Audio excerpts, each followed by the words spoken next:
Well, for this week's What to See with Sarah G, this week let's explore Medellin, Colombia. I also pronounce it Medellin, Colombia. It's a mix of pronunciation, but like when I was there, I pronounced it Medellin, but now when I'm back home, I say Medellin, How do the people who live there pronounce it? Medellin. But I Medellin? feel like if you like speak Spanish, that's how it's Uh, pronounced. But yeah. then for English speakers, more people were just saying Medellin. Or they don't say Medellin. Not, it's not Medellin. I could, Definitely, I could definitely see don't I pronounce. could see Americans calling it Medellin. Well, yeah, that was the problem when I first visited. I was like, how do I pronounce this city's name? Because Yeah. I'm going to sound dumb when I'm there. So it's either or. I pronounce it more Medellin, but I'll say Medellin for this. So anyways, Medellin, actually, I just fucked it up again. Medellin, I'm just going to go with that, is nicknamed the city of eternal spring and is actually the second largest city in Colombia after Bogota. So if you've happened to hear about this city before, it's probably because of Pablo Escobar and the drug trade that happened in the 1980s and 1990s. I think back in the day, this city was the world's most dangerous in the world. Oh, do you have anything to add? No, No. no, no. No, I mean, did you hear you were alive in the 80s? Yes, I was alive in the 80s. Yes, I was 3 years old in 1980. Thank you. I have heard of Medellin. I've heard of Pablo Escobar. And I think the show Narcos is about it too. I'm pretty sure. So Yeah. yes, yes. Yeah. So, okay, you have some background there. Well, I was lucky enough last February to spend 30 days or so there, and I actually really fell in love with the culture and the community. And funny enough, multiple Uber drivers had thanked me for visiting the city and bringing more tourism to the area because they're just so proud of how the city has transformed over the last 20 years or so. And they really feel like the city is growing for the better. Medellin is actually becoming a big hub for digital nomads as well, which is part of the reason I was there. So very vibrant. And if you're planning on visiting the country of Colombia, this is definitely a city to check out. If you're looking for places to stay or potential areas to really just immerse yourself in the culture in, I would say the Poblado area is one of the most visited areas of the city.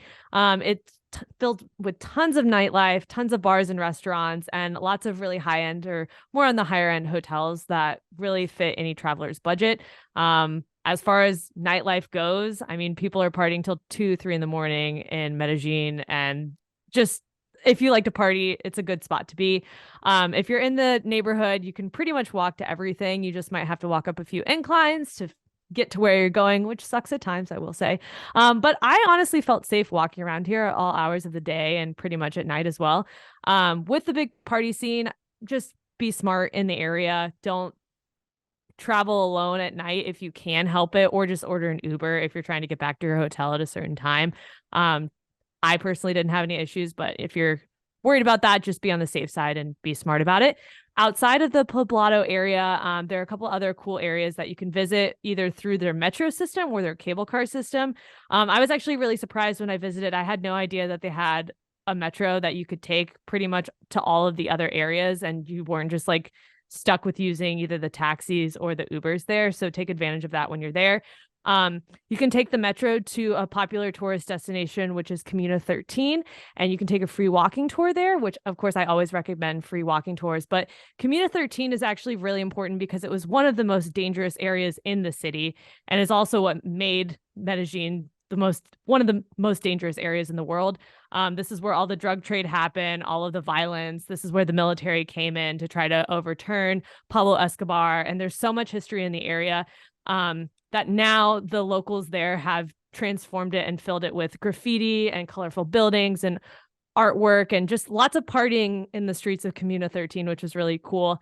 But like my tour guide, I walked away from it. My tour guide lived in the area when he was a teenager, and his friends and himself had to make the decision of, do I pick up a gun and start shooting other people and joining the drug trade, or do I have to move out of this city and start a different life for myself, a better life for myself? And luckily my tour guide was able to move out of the area and start a new life for himself and actually came back once it was safer. But a lot of his friends were killed because they participated in the drug trade back when they were teenagers. So it's just very unfortunate. But they tried to use the graffiti and a lot of the artwork in the area to inspire, to tell a story and to show how strong their community is today. So very, very, you could spend hours there, honestly, just walking around the streets and talking to people and throughout your tour. Definitely worth checking out there. Another area to catch some of the beautiful sunsets in Medellin is at Pueblito Paisa. It is a little bit touristy. It's a replica of an older town, but I still think it's worth checking out and just kind of walking in some of the touristy shops, taking photos in front of some of the cool buildings that they have there and catching the sunset. Now for thrill seekers out there, there are a lot of things you can do. And one of the things I did that I don't think I'll ever do again, but you definitely can do here is paragliding. If you're going to do it, take some Dramamine beforehand. I left a little nauseous and was messed up the rest of the day, but the area is really known for a lot of their paragliding. There are a couple companies that you'll go up to the top of the mountain and just paraglide around and have beautiful views. Don't drink beforehand, but you can go paragliding. Were you? I'm assuming you weren't paragliding alone, right? I mean, I had someone with, so yeah, I had the tour person who was, directing me throughout the thing, but it's just me and the guy who knows how to work the ropes and fly me Interesting. around. And I guess I wouldn't have thought about it being nauseous since you're. I always think of that being on the ocean, but I guess in the air, maybe Well, the dipping. parasailing, you're being tied with the boat. Right, right. I mean, paragliding, it's all based off. I mean, it's wind for both of them, but The air if the currents or wind whatever. catches, Yeah. you're screwed and you're going one way. I mean, they're going to try their best to correct it back, but I was incredibly nauseous and they had buckets and trash cans down once you landed and people were throwing up. So, Did you have yay. video of you paragliding? I don't think I ever I saw have video of you. It's not of, I mean, like they give you a GoPro when you're in the air. So I was, I GoPro'd myself and like Okay. underneath and everything. And I have that full video. And then I have some photos of me landing and taking off. And yeah. That's But cool. honestly, I was too nauseous after the fact to really watch that video again. I was like, I can't. I just so I have it, but yeah. Interesting. Okay. Okay. And then another thrill-seeking thing, if you're like explosives, then you have to play the game Tejo. If you've seen the movie Encanto, there's a little scene where they're playing it in like an alley, not an alleyway, but like one of the streets. And it's actually a sport that's played in Colombia. It's like I don't think it's a national sport, but the sport that was created in Colombia. And it's kind of like cornhole, but you're throwing rocks at gunpowder, and then you get points based on if that explodes. So if you hit the Tejo is this little triangular piece of, it looks like a piece of paper, but it's filled with gunpowder. And when you hit that, then it explodes. But it's kind of a drinking game as well. So explosives, drinking game, sure.